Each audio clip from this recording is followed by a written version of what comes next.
주심 감사. 지난 추억이네 감사. 주 내 곁에 계시네. 향기로운 봄철에 감사. 외로운 가을날 감사. 사라진 눈물도 감사. 나의 영혼 평안에 응답하신 기도 감사. 거절하신 것 감사. 헤쳐나온 풍랑 감사. 모든 것 채우시네. 아픔과 기쁨도 감사. 절망 중 위로 감사. 증량 못할 은혜 감사. 크신 사랑 감사해.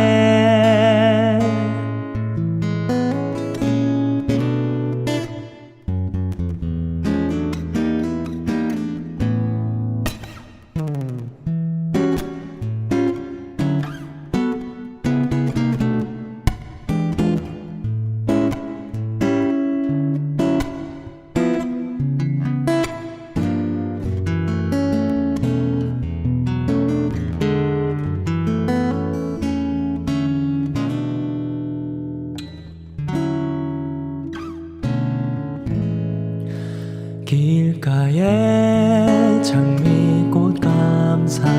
장미가시도 감사.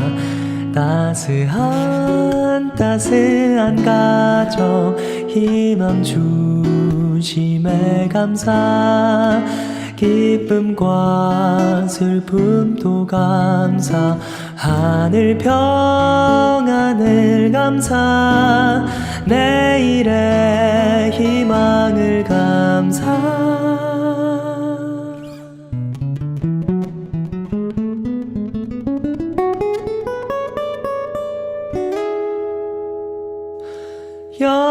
영원토록 감사해.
나의 안에 거하라.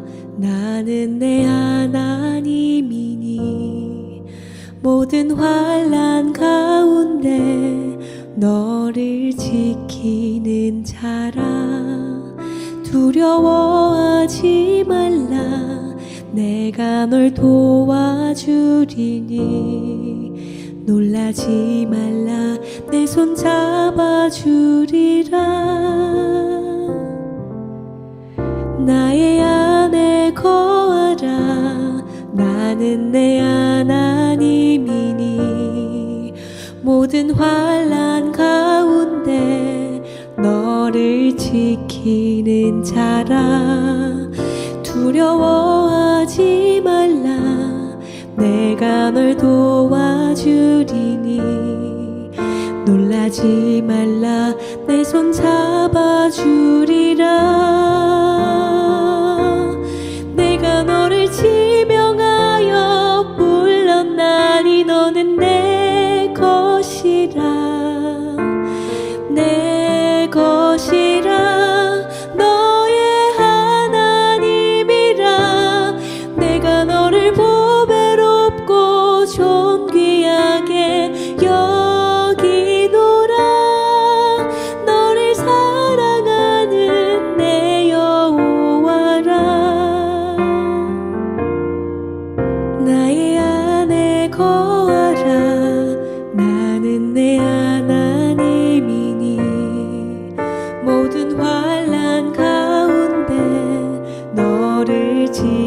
지키는 자라 두려워하지 말라 내가 널 도와주리니 놀라지 말라 내 손 잡아주리라 내가 너를 지명하여 불렀나니 너는 내 것이라 내 것이라 너의 하나님이라 내가 너를 보배롭고 존귀하게 여기노라 너를 사랑하는 내 여호와라 내가 너를 지명하여 불렀나니 너는 내 것이라 내 것이라 너의 하나님이라 내가 너를 보배롭고 존귀하게 여기노라 너를 사랑하는 내 여호와라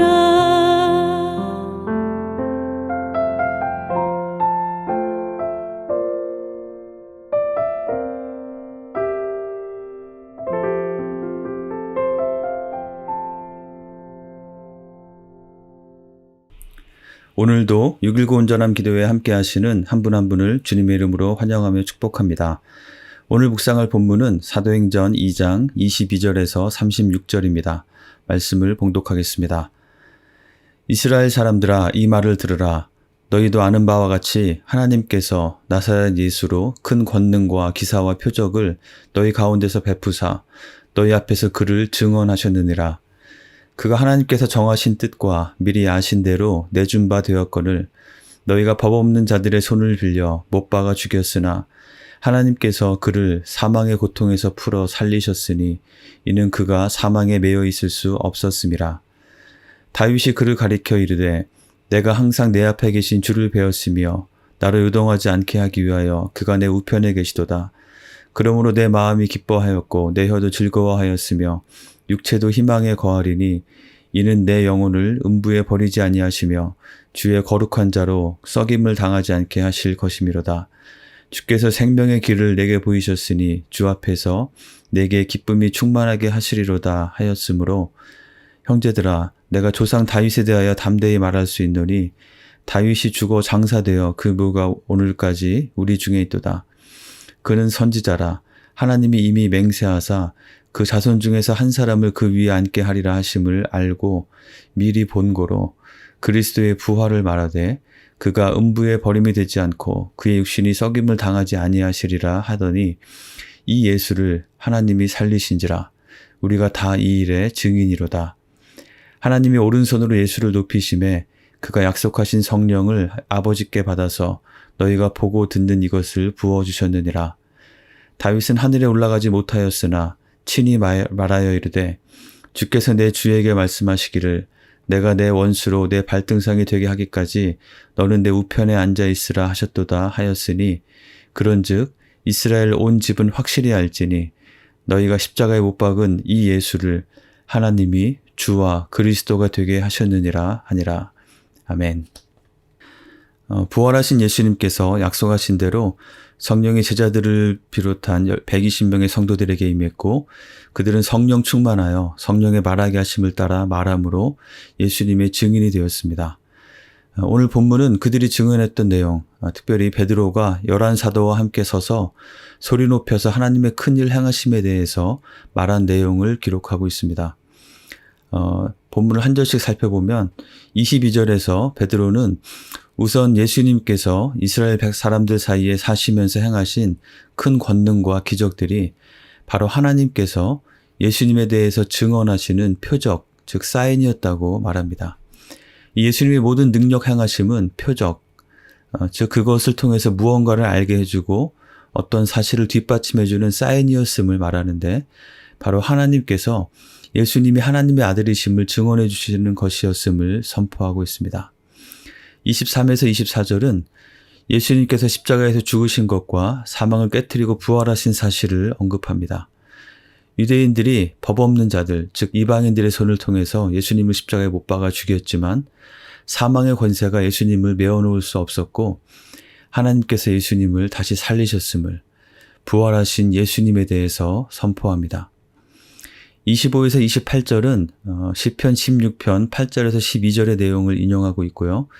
이어서 29에서 31절에서는 다윗의 이 시편의 의미가 무엇인지를 설명해주고 있습니다. 본래 시편 16편에서 나는 이 시를 말하는 다윗 자신을 가리키는 것이었지만 내 영혼이 음부에 버리지 아니하시며 주의 거룩한 자로 썩임을 당하지 않게 하실 것이라는 이 말씀은 다윗이 죽어서 장사되어서 그 무덤이 지금까지 있기 때문에 이것은 다윗 자신에게 성취되는 것이 아니라 다윗의 자손으로 오신 예수님을 통해서 성취되는 것이라는 것입니다. 다시 말하면 다윗의 이 시편은 다윗이 선지자로서 그의 자손으로 오실 예수님을 바라보고 그 예수님께서 부활하실 것을 미리 보고 예언하여 기록한 것이라는 것입니다. 그리고 32절에서 베드로와 함께하는 제자들이 바로 그 예수님의 부활의 증인이라고 선포합니다. 그리고 이어지는 33절에서는 그 부활하신 예수님께서 승천하시기 전에 약속하신 대로 성령을 부어주셨고 바로 그 성령의 능력에 의해서 사람들이 현재 듣고 보고 있는 이 120명이 일제히 말을 하기 시작하는데 그곳에 모여있는 다양한 언어와 배경의 사람들이 각각 자신의 모국어로 그 하나님의 크신 일에 대해서 듣게 되는 이런 놀라운 일이 일어나고 있는 것임을 말하고 있습니다. 그리고 34, 35절에서는 또 다른 다윗의 시편인 시편 110편 1절을 인용하면서 내 주께서 원수로 발등상이 되게 하기까지 하나님 우편에 앉아있게 하신다는 말씀은 이것도 역시 다윗이 하늘로 올라가지 못했으니 다윗 자신이 이 말씀의 주인공이 아니라 다윗의 자손으로 오신 예수님이 바로 이 내 주가 되는 것이라고 설명합니다. 다시 말해서 시편 110편 1절은 주 하나님께서 내 주이신 예수님에게 죽임에서 일으키셔서 하나님 우편에 앉게 하실 것임을 예언한 말씀이라고 선포하는 것입니다. 그러면서 36절에서 이 베드로의 증거의 결론을 맺습니다. 그것은 바로 너희가 십자가에 못 박은 예수를 하나님께서 다시 살리셨고 그 예수님은 우리의 주와 그리스도가 되신다라는 선포입니다. 성령의 말하게 하심을 따라 말한 베드로의 이 설교는 예수님의 죽으심과 부활하심과 승천하심에 대해서 그것이 이미 모두가 보고 경험한 사실임을 밝히고 또한 그 모든 것이 하나님께서 하나님의 뜻 가운데 하나님의 능력으로 행하신 것이라는 것과 또 유대인들이 최고의 왕으로 여기는 다윗의 시를 통해서도 이미 예언되었던 것이 성취된 것이라는 것을 증거하는 것이었습니다. 그리고 그 결론은 그래서 바로 예수님이 우리 모두의 주와 그리스도가 되신다라는 그 명확한 선포였습니다. 부활하신 예수님은 우리의 주와 그리스도가 되십니다. 이것이 바로 복음의 핵심인 것입니다. 이 그리스도는 기름 부은 받은 자라는 의미로서 헬라어 크리스토스를 그대로 음역한 것인데요.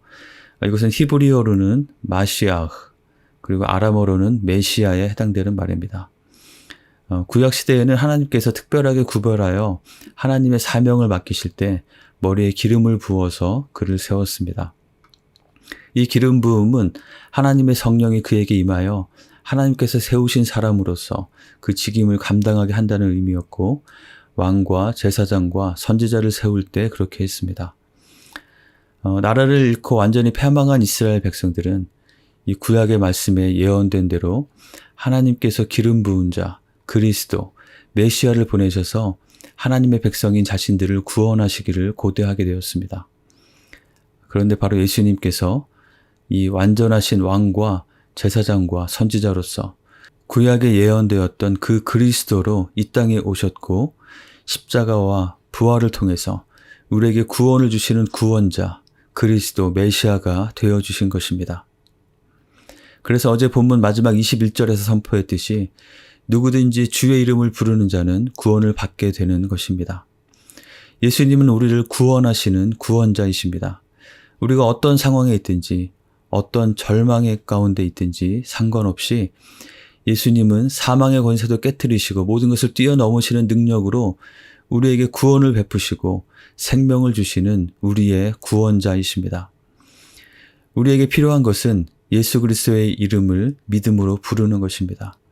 나의 모든 죄를 대신 지시고 십자가에서 죽으시고 부활하신 그 예수님을 나의 구원자, 나의 메시아, 나의 그리스도로 부르며 나의 마음속으로 모셔드리는 것입니다. 그렇게 할 때 주님께서는 우리 안에 들어오셔서 우리의 모든 죄를 사하시고 모든 사망의 결박을 끊어버리시고 우리에게 하나님께서 주시는 새로운 생명을 주셔서 주님과 함께하는 영생의 삶을 살아가게 하십니다. 이것이 바로 우리가 믿고 누리고 전하는 기쁜 소식, 이 복음의 핵심인 것입니다. 그런데 이 복음, 이 기쁜 소식은 예수님께서 우리의 그리스도, 구원자가 되신다는 것만이 아니라 바로 예수님께서 또한 우리의 주가 되신다고 선포합니다. 이 주는 주인, 롤드, 마스터가 되신다는 것입니다. 예수님은 본래 하나님의 본체이시지만 하나님과 동등됨을 취하지 않고 자신을 비우고 종의 형체로 낮춰서 사람의 모양으로 나타나셨고 거기서 더 낮추셔서 가장 고통스럽고 멸시받는 십자가에서 죽으시기까지 복종하셨습니다. 그 예수님을 하나님은 다시 살리시고 지극히 높이셔서 모든 이름 위에 뛰어난 이름을 주시고 모든 무릎을 그 예수님의 이름에 꿇게 하시고 예수님을 주로 시인하게 하셨습니다. 우리를 위해서 하늘의 높은 보좌를 버리고 낮아지시고 자신의 생명까지 내어주신 예수님께서 우리의 주가 되신다는 것은 사실 우리에게는 놀라운 특권인 것입니다. 예수님을 믿고 구원받은 삶은 예수님께서 모든 주권을 가지신 우리의 주님이 되셔서 우리의 삶을 하나님의 가장 선하신 뜻 가운데로 인도해 주시는 삶인 것이기 때문입니다. 예수님께서, 이 부활하신 예수님께서 우리의 구원자 그리스도가 되시고 우리의 주가 되신다는 것이 바로 복음의 핵심이고 성령 충만한 베드로가 선포하고 증언한 메시지의 결론인 것입니다. 자, 그렇다면 이 복음의 메시지에 대해서 우리에게 필요한 반응은 무엇일까요? 그것은 바로 믿음으로 그리스도이신 예수님을 마음속에 모셔드리는 것입니다. 그리고 또한 믿음으로 주님이신 예수님께 순종하며 살기로 결단하고 실제로 그렇게 순종하며 살아가는 것입니다. 주님께서 말씀하시는 대로 따르며 순종하며 살아갈 때 우리에게 주신 새 생명의 능력이 우리의 삶 가운데서 역사하게 되고 우리의 삶을 통해서 그 생명의 능력이 다른 사람에게도 전하여지고 우리가 사는 그곳이 바로 하나님의 통치하심이 임하는 하나님의 나라가 되어지는 놀라운 일들을 경험하게 되는 것입니다. 사랑하는 성도 여러분, 우리가 너무 잘 알고 있다고 생각하는 복음, 바로 부활하신 예수님께서 우리의 주와 그리스도가 되신다는 이 복음의 선포 앞에 우리 자신을 한번 비추어 보는 시간을 갖기 원합니다. 이 복음에 대한 우리의 반응은 과연 전적인 믿음인지 아니면 혹시라도 선택적인 믿음으로 반응하고 있는 것은 아닌지 돌아보기 원합니다. 전적인 믿음은 내가 어떤 모습, 어떤 상황이든 나의 삶의 모든 영역에 대해서 예수님이 구원이심을, 해결책이심을 믿는 것입니다. 그리고 예수님께서 주시는 말씀에 따라서 그대로 순종하는 것입니다. 그에 반해서 선택적인 믿음은 예수님을 믿고 구원받음을 믿고 말하지만 실제로 나의 삶에 어떤 문제에 대해서는 예수님도 어쩔 수 없을 것이라고 여기고 예수님의 구원의 영역에 마치 어떤 사각지대라도 있는 것처럼 그렇게 생각하고 여기면서 절망 가운데 빠져 있는 모습입니다. 예수님의 말씀에 대해서 성령을 통해서 우리의 마음의 중심에 분명하게 도전해 주시는 말씀에 대해서 내가 이해하고 받아들이기 어렵거나 나의 생각, 나의 경험, 나의 계산, 나의 통밥, 나의 지혜에 비추어서 너무나 맞지 않는다고 판단될 때는 마치 그 말씀을 못 들은 것처럼 애써 외면하고 회피하는 모습입니다. 혹시 우리에게 이러한 선택적 믿음의 모습이 있지는 않은지 돌아보기 원합니다. 이러한 선택적 믿음의 가장 큰 문제는 이러한 모습으로는 부활하신 예수님, 우리의 주와 그리스도가 되시는 예수님을 믿으며 사는 새로운 삶, 그 영생의 삶, 능력에 있는 삶을 온전히 누리고 경험할 수 없다는 것입니다. 하나님께, 예수님께 손해가 아니라 우리에게 엄청난 손해가 생기는 것입니다. 하나님의 자녀가 되었음에도 불구하고 하나님의 구원과 선하신 인도하심을 온전히 누리지 못하고 여전히 하나님께서 부재하시는 것 같은 영역을 스스로 만들고 그 안에 빠져서 벗어나지 못하고 절망과 방황과 고뇌와 번민 가운데 머물게 되는 것입니다. 내가 듣고 싶고 받아들이고 싶은 것만 믿고 받아들이는 선택적 믿음이 좋은 꾀를 부리는 것처럼 들리지만 실제로 그것은 복음의 능력이 우리의 삶에 온전히 역사하시지 못하게 하는 치명적인 어리석음임을 우리는 다시 한번 기억해야 할 것입니다. 부활하신 예수님은 우리의 주와 그리스도가 되십니다. 오늘도 바로 지금 이 순간에도 나에게 있는 모든 상황에 대해서, 모든 문제에 대해서, 모든 계획에 대해서, 모든 관계에 대해서, 아니 나의 존재 자체에 대해서 여전히 예수님이 나의 주와 그리스도이십니다. 이 사실을 다시 한번 명확하게 하면서 주님께 감사하며 선택적 믿음이 아닌 전적인 믿음으로 반응하며 살아가시는 한 분 한 분이 되시기를 주님의 이름으로 간절히 축원합니다. 함께 기도하겠습니다. 우리의 삶 가운데 주님의 구원과 인도하심을 경험하며 살아갈 수 있도록 기도합시다. 오늘 하루, 지금 바로 이 순간 다시 한번 이 복음 앞에 예수님이 나의 주와 그리스도가 되신다는 그 복음 앞에 다시 서서 전적인 믿음으로 반응하여 복음의 능력을 힘입어 살아가는 우리의 삶이 될 수 있도록 함께 기도하겠습니다. 혹시라도 우리의 삶 가운데, 우리의 모습 가운데 선택적 믿음의 모습이 있다면 주님 앞에 회개하고 우리의 마음에, 우리의 삶 가운데 전적인 믿음의 모습을 주시도록 구하며 함께 기도하겠습니다.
복음 전하는 삶을 위해서 함께 기도하기 원합니다.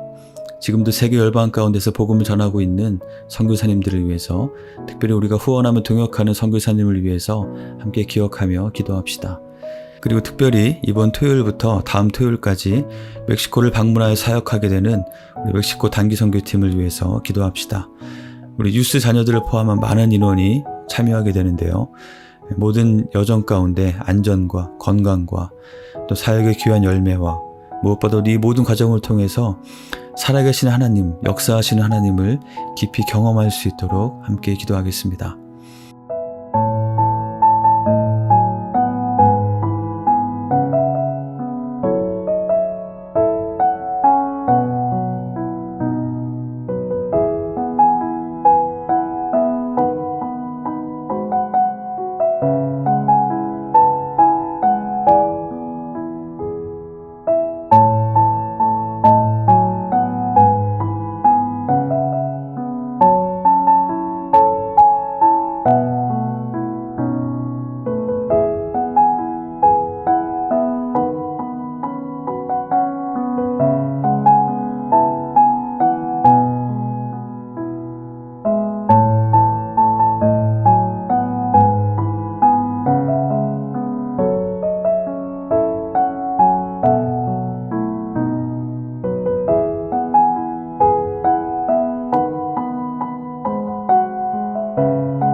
우리 교회 공동체를 위해서 기도하겠습니다. 현재 진행되고 있는 목장 개편 과정을 위해서, 그리고 또한 V24 진행 과정을 위해서 하나님께서 선하게 인도하여 주시고 우리 모든 성도들의 마음을 하나로 묶어주셔서 하나님께 영광이 되는 시간들이 될 수 있도록 함께 기도하겠습니다. 그리고 또한 내일 저녁에 있게 되는 우리 금요 찬양과 기도의 밤을 통해서 성도들이 함께 하나님 앞에 나와 찬양하고 기도하며 하나님의 말씀을 듣고 우리 가운데 있는 간증을 나누면서 하나님의 은혜를 풍성히 누리는 시간이 될 수 있도록 함께 기도하겠습니다. 그리고 끝으로 우리 가운데 있는 연약한 분들을 기억하며 하나님께서 그분들의 삶 가운데 은혜를 주시고 오늘도 새로운 힘과 위로함과 치유의 능력으로 함께 하여 주시도록 함께 기도하겠습니다.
주님 가르쳐 주신 기도를 같이 드리겠습니다.